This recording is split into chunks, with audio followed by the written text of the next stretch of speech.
Palavra da Verdade, a exposição bíblica com Hernandes Dias Lopes. Então hoje vamos tratar de 1 de Pedro, capítulo 2, versos 11 a 25. 1 de Pedro, capítulo 2, versos 11 a 25, peço que você abra a sua Bíblia ou ligue a sua Bíblia aí, seu smartphone.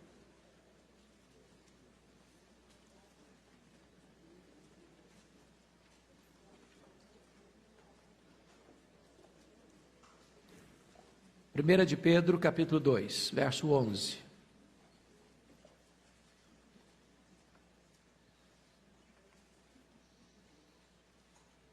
Ok, eu vou fazer a leitura, você acompanhe, por favor.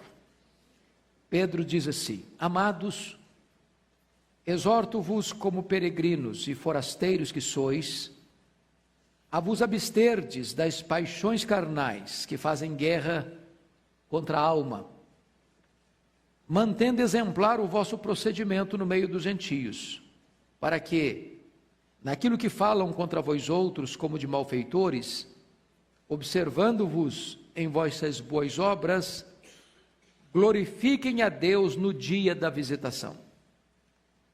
Sujeitai-vos a toda instituição humana por causa do Senhor, quer seja o rei como soberano, quer às autoridades como enviadas por ele, tanto para castigo dos malfeitores como para louvor dos que praticam o bem. Porque assim é a vontade de Deus, que pela prática do bem façais emudecer a ignorância dos insensatos. Como livre que sois, não usando todavia a liberdade por pretexto da malícia, mas vivendo como servos de Deus. Tratai a todos com honra, amai os irmãos, temei a Deus, honrai o rei. Servos, sede submissos com todo temor ao vosso Senhor, não somente se for bom e cordato, mas também ao perverso, porque isto é grato, que alguém suporte tristezas, sofrendo injustamente, por motivo de sua consciência para com Deus. Pois que glória há, se pecando, e sendo esbofeteados por isso, o suportais com paciência. Se, entretanto, quando praticais o bem, sois igualmente afligidos, e o suportais com paciência, isso é grato a Deus. Porquanto, para isto, mesmo fostes chamados, pois que também Cristo sofreu em vosso lugar, deixando-vos exemplo para seguirdes os seus passos, o qual não cometeu pecado, nem dolo algum se achou em sua boca. Pois ele, quando ultrajado, não revidava com ultraje, quando maltratado, não fazia ameaças, mas entregava-se àquele que julga retamente, carregando ele mesmo em seu corpo, sobre o madeiro, os nossos pecados, para que nós, mortos para os pecados, vivamos para a justiça, por suas chagas fostes sarados. Porque estáveis desgarrados como ovelhas, agora, porém, os convertestes ao pastor e bispo da vossa alma. Amém. Eu quero tratar então com vocês sobre o tema submissão, a marca do povo de Deus. Bom, vocês que estão acompanhando a exposição desta carta, notaram que no capítulo 2, versos de 1 a 10, Pedro está tratando dos privilégios do cristão. Quem nós somos, o que nós temos, as bênçãos que nós usufruímos. Mas no texto lido, agora, Pedro faz uma transição dos privilégios para os deveres. Bom, se você é um cristão, então, que deveres você tem? Que responsabilidades você tem? Como é que deve ser a sua vida, a sua conduta, o seu comportamento? Sempre há este equilíbrio nas Escrituras. Você tem doutrina e você tem ética. Você tem privilégios e você tem deveres. Você tem direitos e você tem responsabilidades. Ninguém tem apenas privilégios e ninguém tem apenas deveres. As duas coisas caminham juntas. Esse equilíbrio você encontra em toda a Bíblia. E Pedro, para não sair dessa regra, está nos orientando da mesma forma. Por que é importante você trabalhar a questão dos deveres? Porque, irmãos, a igreja evangélica tem sido muitas vezes até acusada de, para evitar o erro da salvação pelas obras, cair no outro extremo da salvação sem obediência. E tem muita gente, não, eu sou crente, creio em Jesus. Ok, creio em Jesus, ok. Mas como é que você vive? Como é que é a sua conduta, já que você creu em Jesus? Como é que é o seu comportamento? Qual é o seu estilo de vida? Porque às vezes a pessoa vive de tal maneira que o discurso dela que creu em Jesus cai por terra. Que a sua teologia muitas vezes é um arcabouço para justificar seus erros, seus pecados. E é por isso que a Bíblia sempre trata desta questão com esse equilíbrio. Se você creu em Jesus e você tem privilégios, isso desemboca numa qualidade de vida que você precisa viver a partir de então. Bom, então eu chamo a sua atenção para alguns pontos, entrando agora na exposição do texto. Primeiro, versos 11 e 12, Pedro vai tratar do comportamento do cristão. Quem é o cristão? Vejamos. Primeira coisa é que Pedro diz que o cristão é aquele que é amado por Deus. Ele começa assim, amados. E eu não sei se você já parou para pensar sobre isso. Mas se você é amado, e você é, se você é amado por Deus, e de fato você é, então isso faz uma diferença enorme. Os puritanos diziam lá no século XVII assim: achas pouco o fato de seres amado por Deus? Se Deus é a pessoa mais importante do universo, e é mesmo, e se Deus ama você, e ama mesmo, você acha isso pouco? Você acha isso coisa pequena? Então Pedro começa a afirmação dele, com respeito ao comportamento cristão, dizendo assim, que você é uma pessoa amada. Mas em segundo lugar, os cristãos, além de amados, diz ele, exorto-vos, como peregrinos e forasteiros que sois. Uma vez que você é amado, você agora precisa ser exortado. E antes de ser exortado, você precisa ainda entender outra coisa. Quem você é? Primeiro, você é o quê? Um peregrino. Essa palavra peregrino aqui significa residente estrangeiro. Você mora numa pátria, mas aquela pátria não é a sua pátria. Você não é daquele lugar. Você mora ali, você se estabeleceu ali, mas ali não é o seu país. Quando Pedro está dizendo isso, você é um forasteiro, você está aqui, você mora em São Paulo, você mora no Brasil, você é um brasileiro, mas embora morando no Brasil, em São Paulo e sendo um brasileiro, você habita num país onde não é a sua cidadania permanente. Sua pátria está no céu. Você é como aqueles patriarcas que caminham em busca da verdadeira pátria, cujo arquiteto e fundador é Deus. Essa é a primeira consciência que eu preciso ter, de que aqui eu sou um residente temporário, que aqui não é a minha verdadeira pátria, aqui não é o meu verdadeiro lar, aqui não está a minha verdadeira herança, eu estou a caminho da minha verdadeira pátria, eu sou o quê? Um peregrino.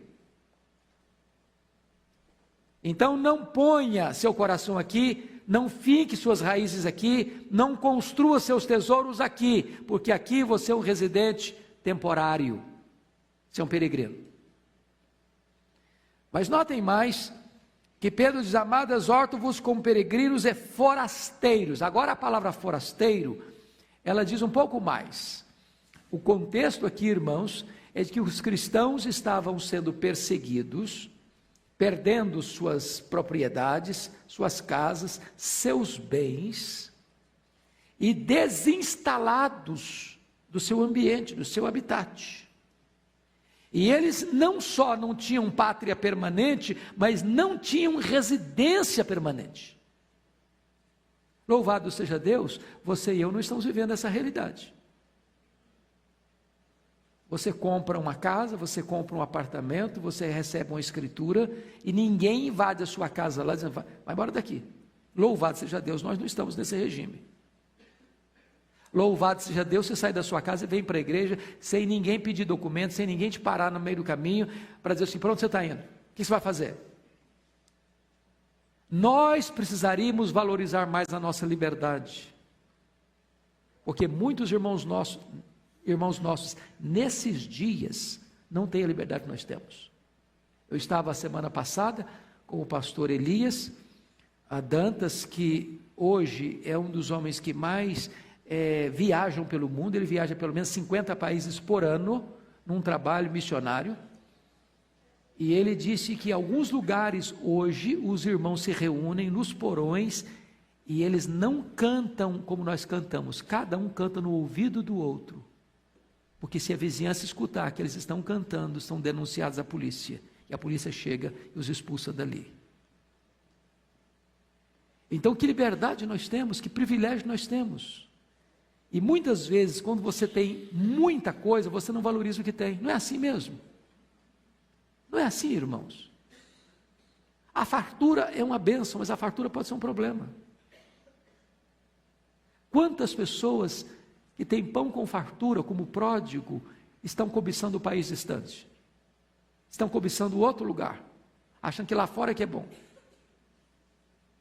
Então, você, meu amado irmão, é um forasteiro, mas pela realidade do nosso país, você está com liberdade garantida de ir e vir, de se congregar, de carregar uma Bíblia debaixo do braço ou na mão, em público, sem ninguém te incomodar. Isso é um privilégio nosso.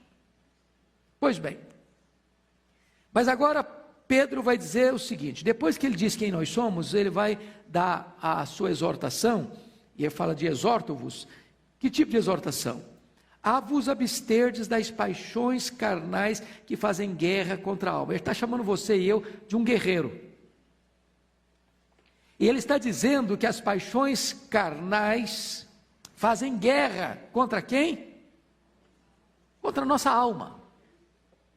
Agora, o que são paixões carnais?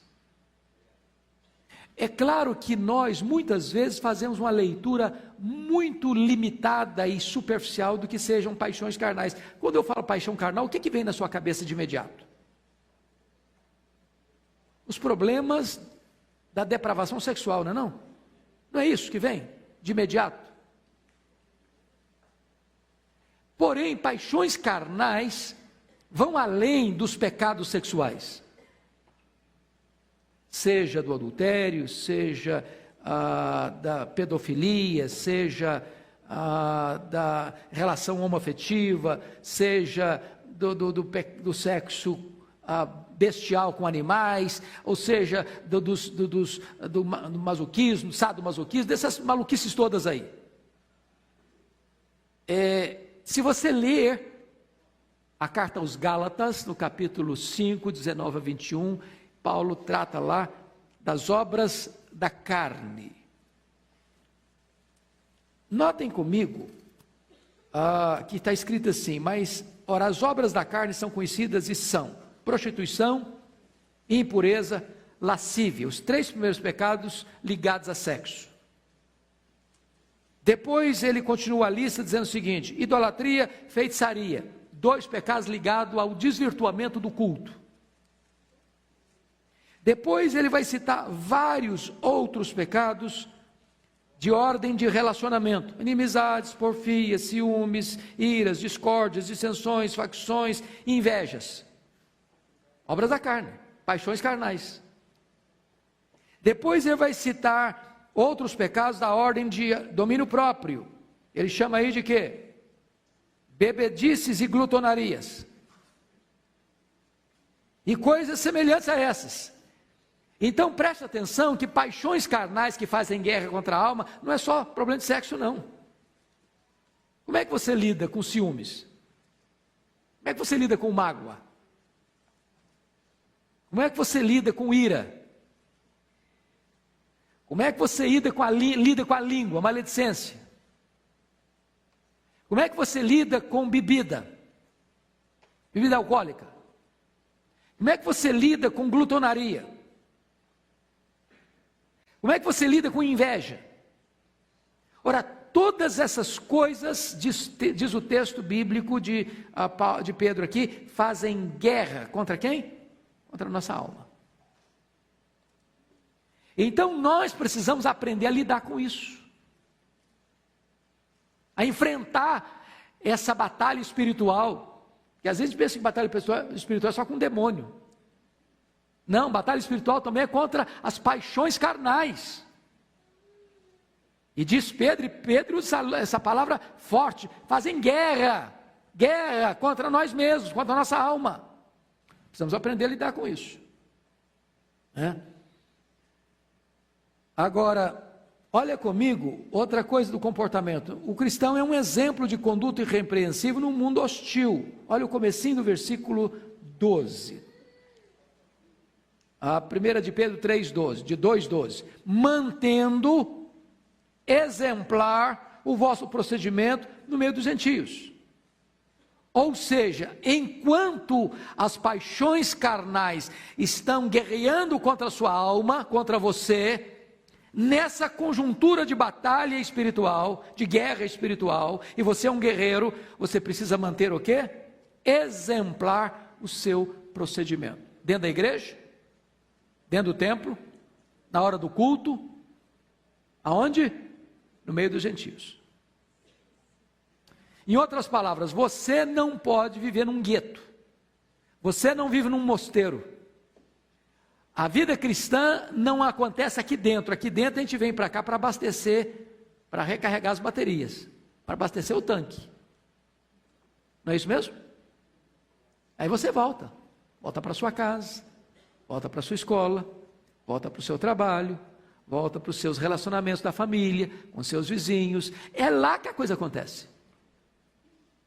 Lá você é hostilizado, lá você é criticado, lá você é xingado, lá você enfrenta batalha muito grande, e lá, apesar de tudo, você precisa manter exemplar o quê? Seu procedimento. Você é um cristão. Então notem vocês, meus amados irmãos, que se eu sou um cristão, a evidência de ser um cristão é a minha vida, é o meu testemunho, é o meu exemplo, não dentro da igreja, porque é muito fácil ser crente dentro da igreja. Aqui o ambiente é favorável, aqui todo mundo trata você bem, aqui se alguém trata mal, você chega lá e fala: o pastor aqui, fulano lá me tratou mal, o senhor dá um jeito nele, eu aperto o parafuso dele. Mas lá no seu trabalho não, lá alguém está querendo puxar seu tapete, lá alguém está querendo tomar o seu lugar. Lá você precisa suar a camisa para ficar firme. Agora, Pedro ainda vai nos informar aqui que o argumento irresistível de Deus no mundo, e o seu argumento irresistível no mundo, é o seu testemunho. Olha comigo a parte B do versículo 12. Mantendo exemplo ao vosso procedimento dos gentios, para que naquilo que falam contra vós outros, como de malfeitores, observando-vos em vossas boas obras, glorifiquem a Deus no dia da visitação. Ou seja, naquela época os cristãos eram mal falados. Por que eles eram mal falados? Primeiro, os cristãos viviam no mundo politeísta. Todo mundo adorava muitos deuses. Aí o cristão chega e diz, não, eu só adoro a Deus, não adoro mais ninguém. Eles eram chamados de infiéis. Aí os cristãos se reuniam para celebrar a ceia. Tomar e comer, fazer isso em memória de mim. Eles eram chamados de canibais. E aí falavam muitos horrores sobre os cristãos. E agora, o que Pedro está dizendo? Eles eram chamados de malfeitores. Malfeitores. Hoje, graças a Deus, irmão, se você é um crente de verdade, as pessoas respeitam você. É bem verdade que hoje o negócio está ficando feio, não está não? Porque tem muita gente botando todo mundo no mesmo balaio. E tem gente que hoje, irmãos, vocês sabem disso, os mais velhos aqui sabem disso. Há alguns anos, quando você chegava num comércio e dizia, eu sou crente, o cara falou, o que o senhor precisa comprar aqui? Pode levar, depois você paga. Hoje o cara vai fazer crediar numa loja, e aí, eu sou crente, então desfaz tudo. Ele virou sinônimo de caloteiro. Tem empresa que não contrata crente, que é o cara mais enrolado, é que quer ler Bíblia lá no trabalho dele. Você pode ler Bíblia, filho, mas na hora do expediente não. Então, o que Pedro está dizendo é que, naquilo que as pessoas falam mal de você, ao observar o seu bom procedimento, eles mudam de opinião. Não é o seu discurso que vai convencer as pessoas, é o seu exemplo, é a sua vida. Mas isso vale, irmãos, para qualquer área de relacionamento dentro de casa. Não é o discurso, é a vida. Não é o que você fala, é o que você vive. Então, a primeira coisa que Pedro está mostrando é como é que nós temos um comportamento que vai mostrar para o mundo que de fato nós somos um povo remido por Deus. E esse povo vai reconhecer, esse povo é diferente. Esse povo é diferente. Em vez de falar mal de você, ele vai dar graças a Deus pela sua vida. Isso está escrito aí. Observando em vós as boas obras, glorifiquem a Deus no dia de visitação. Preste atenção, não é observando as vossas palavras bonitas, evangélicas, piedosas, observando o quê? As vossas boas obras. O cara fala mal de você, você fala bem dele. O cara puxa o seu tapete, você vai lá e ajuda ele. O cara bate a sua porta com necessidade e você atende a necessidade dele. Meus irmãos, é a vida, é o testemunho, é que vai mexer com as pessoas. Mas, vamos agora ver a submissão no âmbito do governo. Olha comigo aí, dos versos 13 a 17, que Pedro agora, uma vez que tratou da conduta do cristão, ele vai entrar num campo mais específico dessa conduta. Como é que é a sua conduta em relação às autoridades constituídas? Então vamos ver a submissão no âmbito do governo. Primeiro, a abrangência da submissão, versículo 13 aí, sujeitai-vos a toda instituição humana por causa do Senhor. O que significa isso? Significa que o crente não pode ser um anarquista. O crente não pode ser um rebelde. O crente é alguém que compreende que Deus instituiu a família, a igreja e o Estado. O crente é alguém que compreende que toda autoridade constituída é constituída por Deus. E resistir esta autoridade apenas por resistir é resistir ao próprio Deus. Agora preste atenção que no próprio ato de dar esta ordem de sujeição a toda instituição humana, Pedro já trabalha o limite dessa sujeição. Ele diz assim: sujeitais a toda instituição humana, o quê? Por causa do Senhor. Em outras palavras, Pedro não acredita em instituição humana soberana, divinizada, autocrática. Ele não está favorecendo isso. Porque um dos grandes problemas, e olha que Pedro vivia dentro de um regime onde o imperador era considerado um deus, onde ele era divinizado, onde se construía templos para adorar o imperador. E ele está dizendo que você é um cristão, nessa conjuntura, se sujeita à autoridade, mas não é por causa da autoridade, é porque tem alguém acima da autoridade, e esse alguém acima da autoridade é o Senhor. Ele quebra essa ideia do Estado divinizado, do Estado absolutista. Foi isso que Jesus ensinou. Dai a César o que é de César, e a Deus o que é de Deus. Nem tudo é de César, como Roma pensava.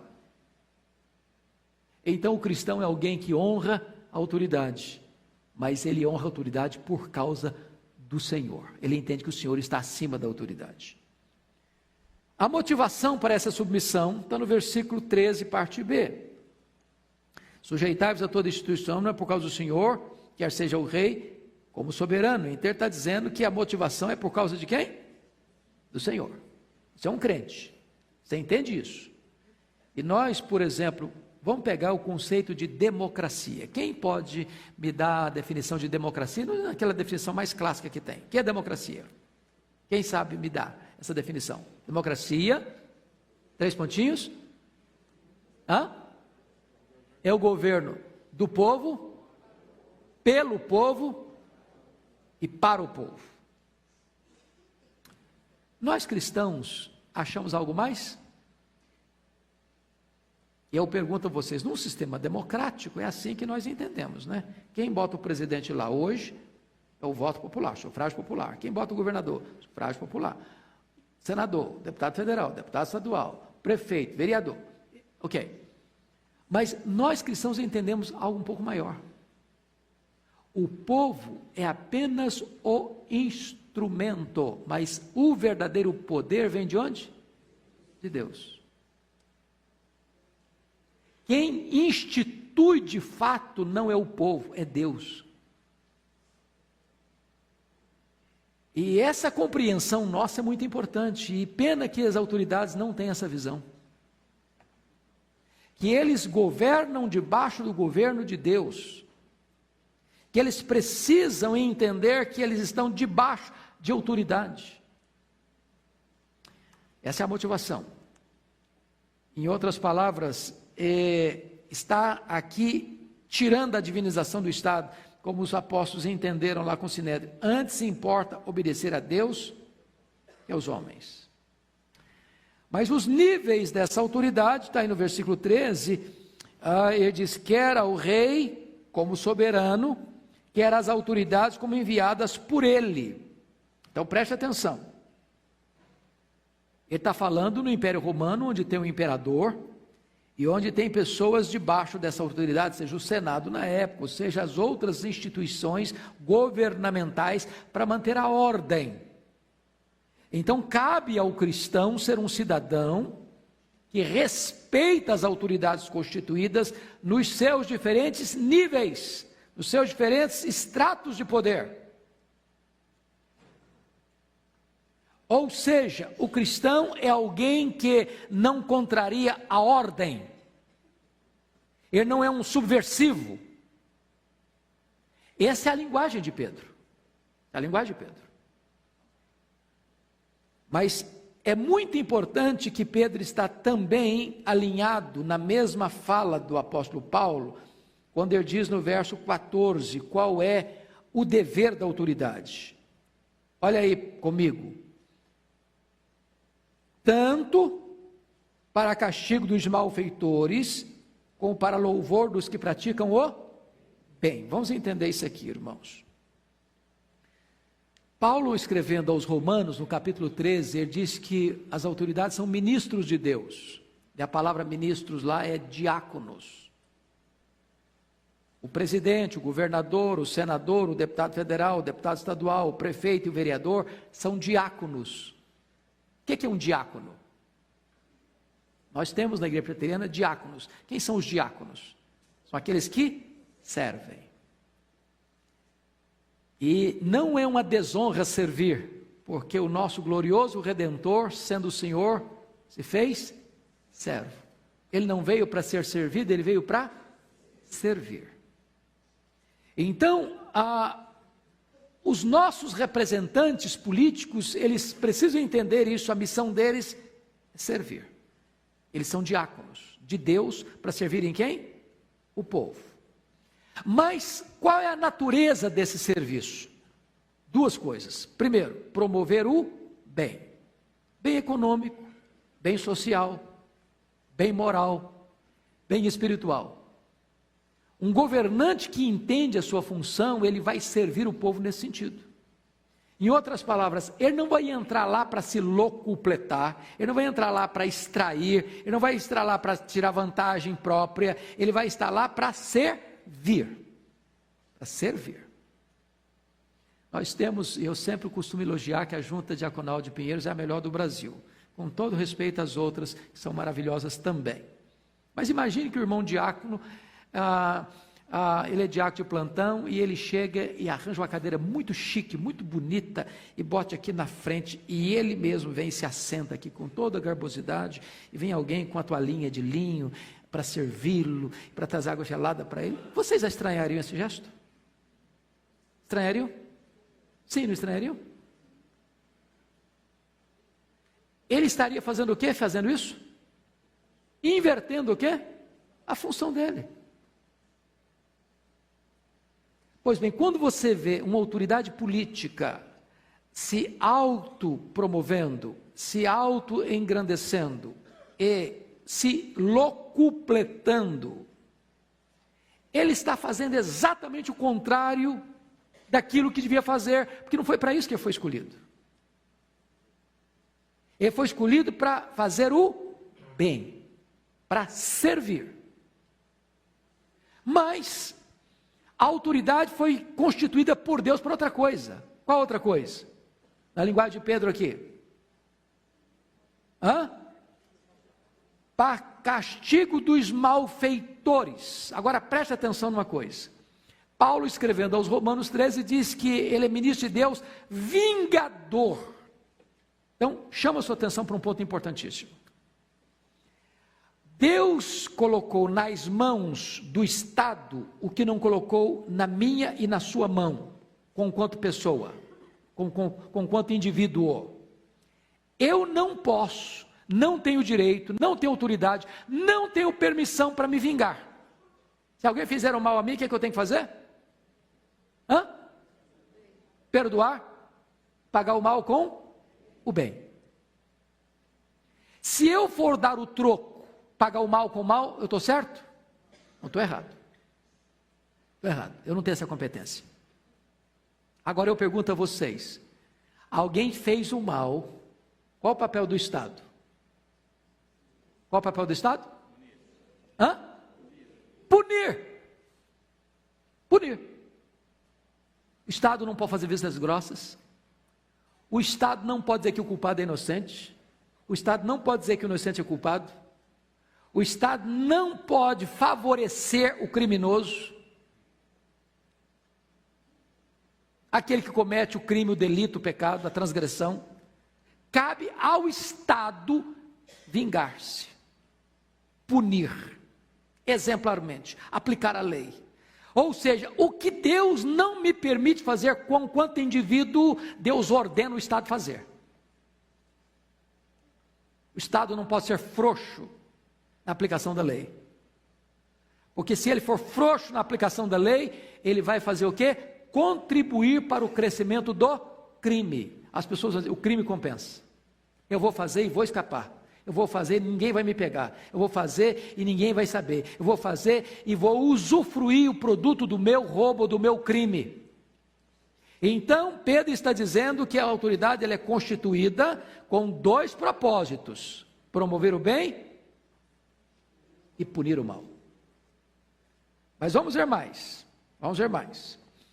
Vamos olhar agora o propósito da submissão. Você pode ler o versículo 15 comigo? Vamos lá? Porque assim é a vontade de Deus, que pela prática do bem façais emudecer a ignorância dos insensatos. Então ele está falando de você ser submisso a quem? as autoridades. Então, você como um cidadão do céu, como um residente não permanente aqui, você deve fazer o quê? Praticar o bem. E dessa maneira você emudece a ignorância dos insensatos. Esse é o propósito da sua submissão. Qual é a natureza dela? Versículo 16. Como livres que sois, não usando todavia a liberdade por pretexto da malícia, mas vivendo como servos de Deus. Então, o limite, irmãos, de liberdade para libertinagem, talvez é muito tênue. Eu sou livre. Ok, sou livre. Mas livre para quê? Livre para quê? Para tudo? Já que eu sou livre, posso fazer tudo, é isso? Ele contrapõe a sua liberdade com a expressão servos de Deus. Eu gosto de uma frase do Josué Rodrigues. Ele diz que há uma enorme diferença entre o não pode e o pode não. Né? Por exemplo, pega um camarada que é pinguço. Você conhece gente pinguça? O cara que é pinguço, se ele não beber todo dia, ele tem o que depois? Síndrome de quê? De abstinência, ele treme todo. Você bota uma garrafa de pinga na frente dele, aquilo cresce, aquilo fica bonito, aquilo fica saboroso, aquilo fica encantador, aquilo fica um negócio assim, fenomenal. Todos os poros gritam, todas as células clamam, tudo nele pede. Ele não pode deixar de beber, ele é escravo da bebida. Agora pega e bota uma garrafa de pinga perto de alguém que é abstinente. Ele pode beber? Pode. Você pode não beber. Ele é o quê? Livre. Pega um cara que é viciado, inveteradamente viciado em drogas, papelote de cocaína, põe na frente dele, ele chega a tremer todo por dentro. Ele tem que cheirar, ou ele tem que injetar, ele é escravo do troço. Aí você bota perto de outra pessoa, você pode cheirar? Pode cheirar, mas você pode não cheirar, aquilo não domina você, você é o quê? Livre. Então tem muita gente hoje com um discurso de liberdade, que não tem de liberdade nada, eles são escravos.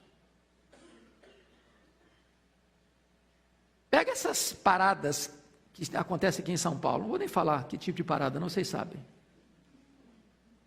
Sou livre. Aí você fica, é isso mesmo que é liberdade? É isso aí?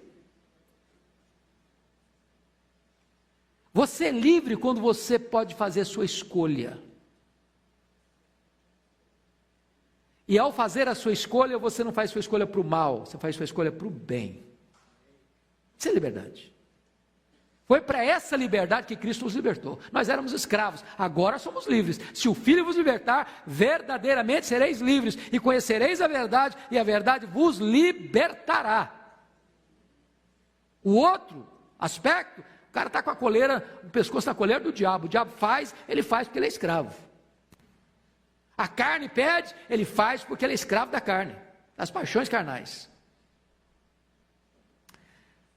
Agora vejamos os limites dessa submissão. Versículo 17. Pode ler comigo? Vamos já? Tratai a todos com honra, amai os irmãos, temei a Deus, honrai ao rei. Ok. É bonito isso, porque ele vai do geral para o particular. Você tem direito ou liberdade de tratar alguém sem honra? Não. Pode chegar a pessoa mais pervertida sexualmente perto de você. Você vai tratá-la com o quê? Com honra. Sabe por quê? Porque ela é uma criatura de Deus, feita à imagem e semelhança de Deus. Ela pode estar toda disfuncional, toda distorcida, mas é um ser criado por Deus à semelhança de Deus, carrega a imagem de Deus, você precisa tratar essa pessoa com o quê? Com honra. Quando a mídia hoje chama os evangélicos de homofóbicos, isso não é verdade. Não é verdade. A postura evangélica é tratar todos com honra. Isso não significa que você apoia, que você concorda, que você subscreve, que você promove. Mas, não obstante você discordar de uma pessoa, você a trata com honra. Trate a todos com honra. E se você perceber, é a mesma palavra que ele vai usar para o rei: honra o rei. Ou seja, você dá o mesmo tratamento para a pessoa mais simples do mundo, ou a pessoa mais chafurdada no pecado do mundo, ao tratamento que você dá à pessoa no topo da pirâmide social, ao rei. Perceberam isso em Pedro? Agora notem vocês que ele diz assim: amai os irmãos. Ô irmãos amados, nós não temos o direito de cortar a volta de ninguém, viu? Mas vamos dizer uma coisa: nós não somos muito fáceis de amar, não somos? Nós somos meio complicadinhos, são não? É hora que o cara tem que fazer um esforço enorme para nos amar, não? Ah, nós somos complicados. Mas você ama o seu irmão, mesmo que você olhe para ele e fale: rapaz, você é chato, hein, cara? Mas eu te amo assim mesmo. E o cara olha para você: cara, você é ruimzinho de serviço, hein? Mas eu te amo assim mesmo, pronto. A gente se ama. Nós somos uma família. Eu te pergunto, quando você ama a sua família, você ama a sua família que ela é perfeita, maravilhosa? Quem tem uma família perfeita, maravilhosíssima? Tem alguém aqui que tem? Não dou endereço para nós, que ele tem que aprender com vocês. Mas você ama a sua família assim mesmo.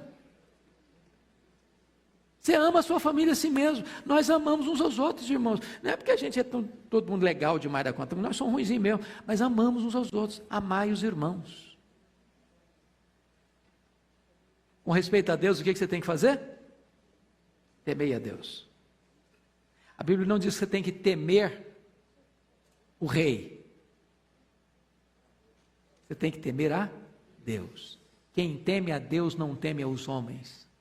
Preste atenção nisso. Quem teme a Deus não teme aos homens. Foi isso que os cristãos revolucionaram o Império Romano, e o Império Romano teve que se curvar ao cristianismo.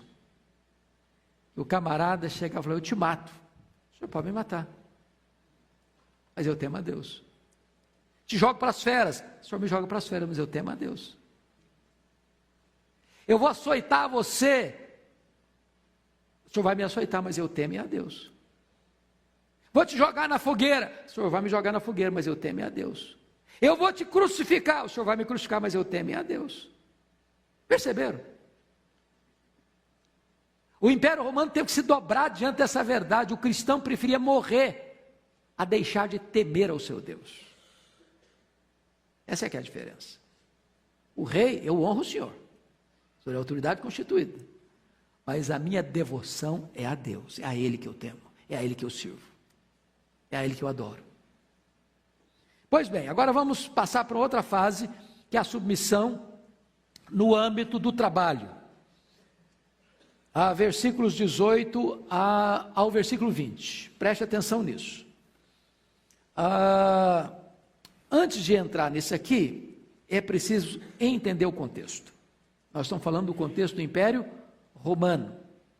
E no Império Romano, irmãos, havia, na época que Pedro escreveu esse texto, cerca de 60 milhões de escravos.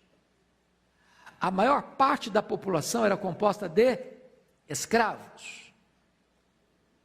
O cristianismo não veio atacando frontalmente o sistema porque ele promoveria uma guerra sangrenta. O cristianismo venceu a escravatura pela sua doutrina, pelo seu ensinamento, pelo seu exemplo, pela sua postura. Então, é preciso que você tenha isso como pano de fundo para você entender o que Pedro vai dizer aqui. Então vamos lá, versículo 18. Servos, sede submissos com todo temor ao vosso Senhor, não somente se for bom e cordato, mas também ao perverso. A palavra servo aqui não é doulos, nem diáconos. A palavra servo aqui é uma palavra que vem da palavra casa, oikos. A ideia aqui é daquele escravo que trabalhava na casa do seu senhor, que servia à mesa do seu senhor. E muitas vezes um cristão, e a maioria dos cristãos no primeiro século eram escravos, entenda isso, eram escravos. O seu senhor não era crente, o seu senhor não era cordato, o seu senhor não era amável, o seu senhor era um cara carrancudo, o seu senhor era um cara cruel. Como é que esse crente que trabalha nessa casa e é um escravo se porta? É isso que Pedro está orientando aqui. Servos, sede submissos com todo o temor ao vosso Senhor, não somente se for bom e cordato, mas também ao perverso. Porque às vezes você se sujeitar a alguém que é legal com você, é fácil. Como é que você se sujeita a alguém que é perverso, que é cruel, que é injusto, que às vezes nem respeita você, maltrata você? Bom, é claro, irmãos, que Pedro está tratando de alguma coisa aqui que eu chamaria de sobrenatural, o que nós chamaríamos de reação transcendental. Aquilo que Jesus Cristo colocou lá no Sermão do Monte: se alguém te ferir a face, volta a outra; se alguém te forçar uma milha, vai duas; se alguém quiser tomar sua capa, dê a túnica também. Preste atenção nisso. Nem você nem eu temos problemas com ação. Eu explico. Você mora do lado do seu vizinho 10 anos, mesmo andar, porta a porta. Ele nunca gritou com você, você nunca gritou com ele. Ele nunca deixou um lixo na porta do seu apartamento, propositadamente; você nunca deixou outro na porta do apartamento dele, propositadamente. Mas um dia seu vizinho toca a campainha e desanda a xingar você, fala mal de você, a gritar com você. O que você vai fazer com ele agora não é ação. O que você vai fazer com ele agora é o quê? Reação. Viver bem com quem vive bem com você não tem segredo nenhum. Pagar o bem com o bem é muito fácil. A questão é como é que você reage quando alguém age com você erradamente. Esse é o ponto que Pedro está tratando aqui. O seu patrão é um cara perverso, o seu patrão não respeita você, o seu patrão não é legal com você, o seu patrão é alguém que perturba a sua vida, e mesmo assim, diz Pedro, você tem que tratar essa pessoa com dignidade. É fácil isso, irmãos? Não, não é. Ou você tem a graça de Deus, ou você é um cristão que depende do poder do Espírito Santo de Deus, ou você, desculpe da expressão, chuta o balde. Mas tem mais. Segundo lugar, submissão a despeito da injustiça. Olha o versículo 19 comigo. Porque isto é grato, se é agradável a Deus, que alguém suporte tristezas, sofrendo injustamente, por motivo de sua consciência para com Deus. Irmãos amados, bom, isso aqui, se você for pensar do ponto de vista humano, você num estado de direito é diferente de Império Romano. Preste atenção nisso. Eu estou lendo esse texto com as lentes do primeiro século. Hoje, por exemplo, pode ser uma grande empresa. O seu patrão pode ser o gerente, presidente da empresa, até o dono da empresa, e você entrou lá ganhando salário mínimo. Mas se o cara te prejudicar lá, você faz o quê? Como cidadão. Pensa cristão agora, pensa o cidadão comum, faz o quê? Vai o quê? Vai na justiça. Os tribunais garantem a você direitos de defesa. Não era o caso aqui. Eu estou falando de uma sociedade escravagista, escravocrata, onde o cidadão que trabalhava era propriedade de seu dono. E louvado seja Deus, irmãos, foi o cristianismo que derrubou a escravidão no mundo.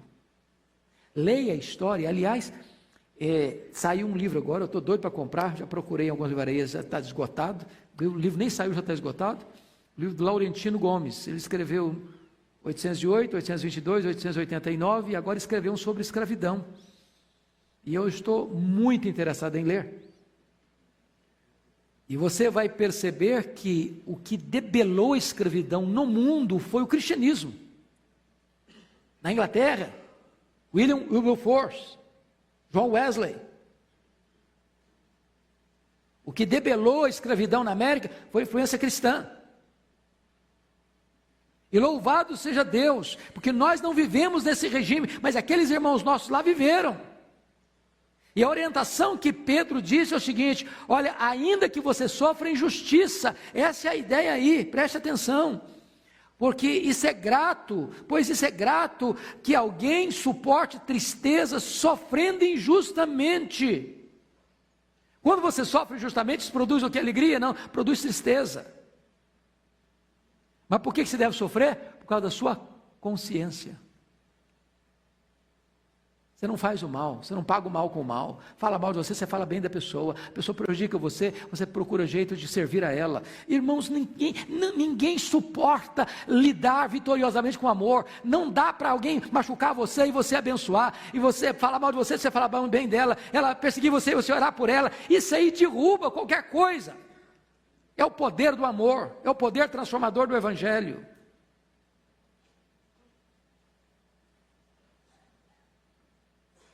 Mas veja mais, submissão a despeito da aflição, versículo 20, você pode ler o 20 comigo, vamos lá?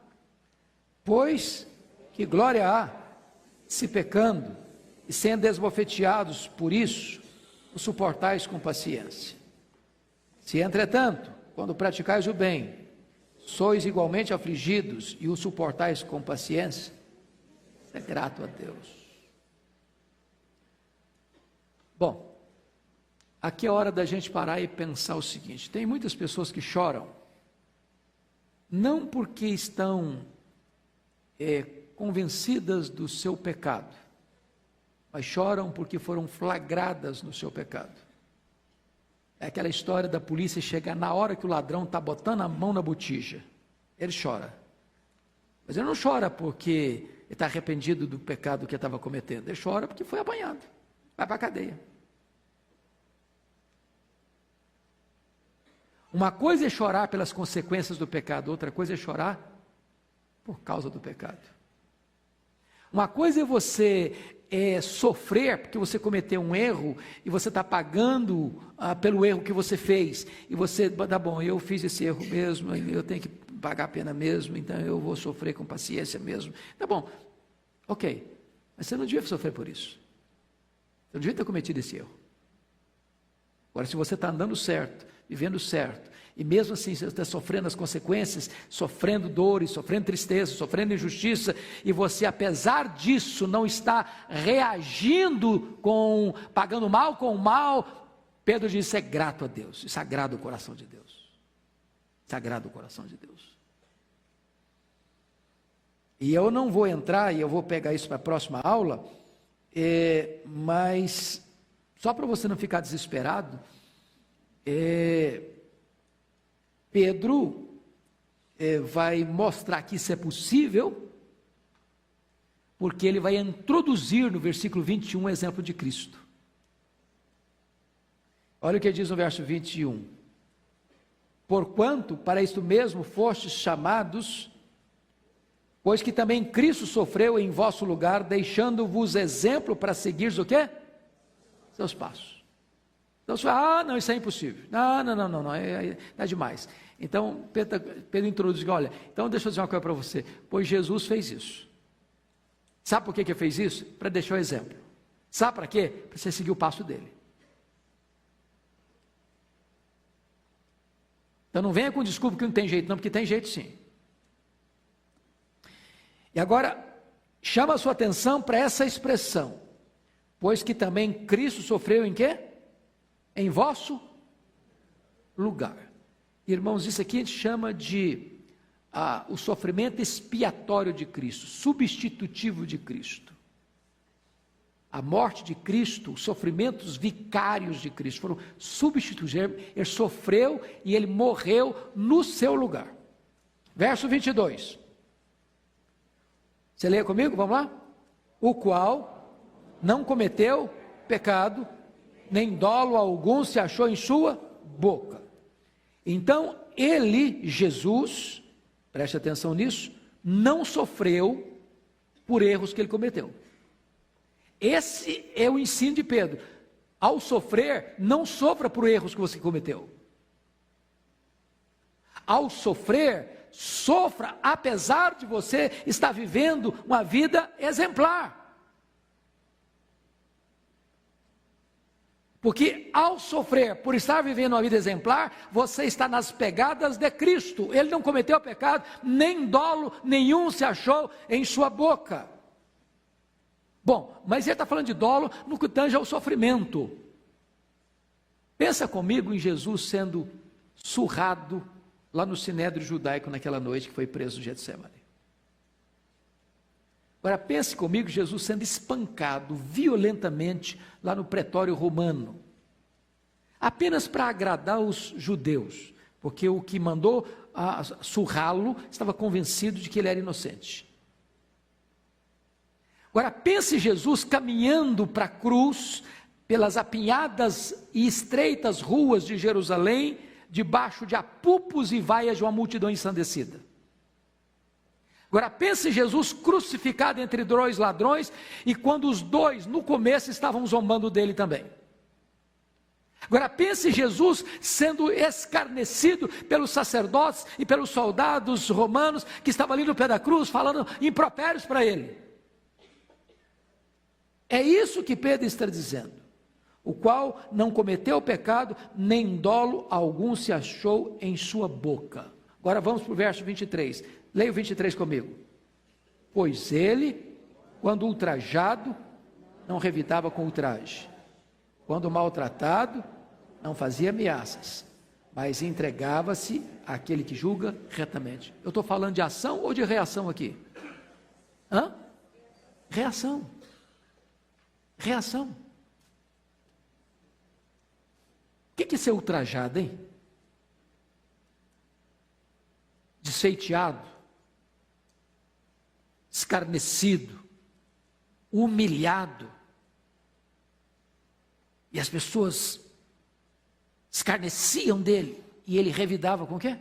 Com outro ultraje? Não. Não revidava ultraje com ultraje. Quando maltratado, o que é maltratado aqui?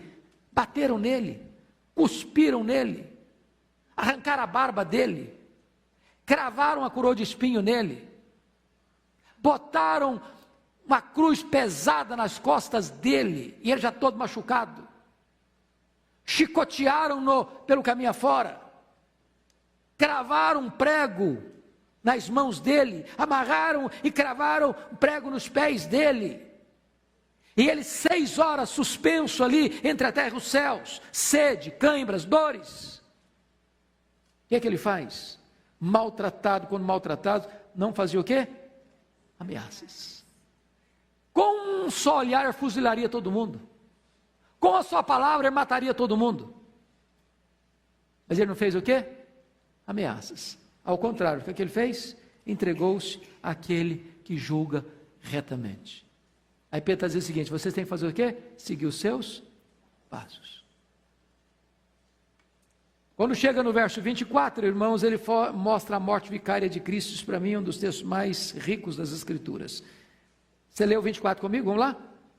Carregando ele mesmo em seu corpo, sobre o madeiro, os nossos pecados, para que nós, mortos para os pecados, vivamos para a justiça, por suas chagas fostes sarados. O sacrifício de Cristo, irmãos, foi vicário.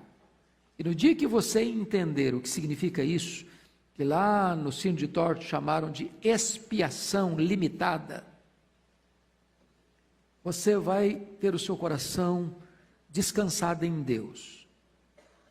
Porque a grande ideia é, Jesus morreu apenas para possibilitar a sua salvação, ou Jesus morreu em seu lugar, por você, para comprar você, para remir você para Deus. Se ele morreu por você, se ele levou no madeiro os seus pecados, e se ele pagou a sua dívida, está consumado. Se ele morreu pelos seus pecados e ressuscitou para a sua justificação, você que crê nele está com a sua salvação absolutamente garantida. Garantida.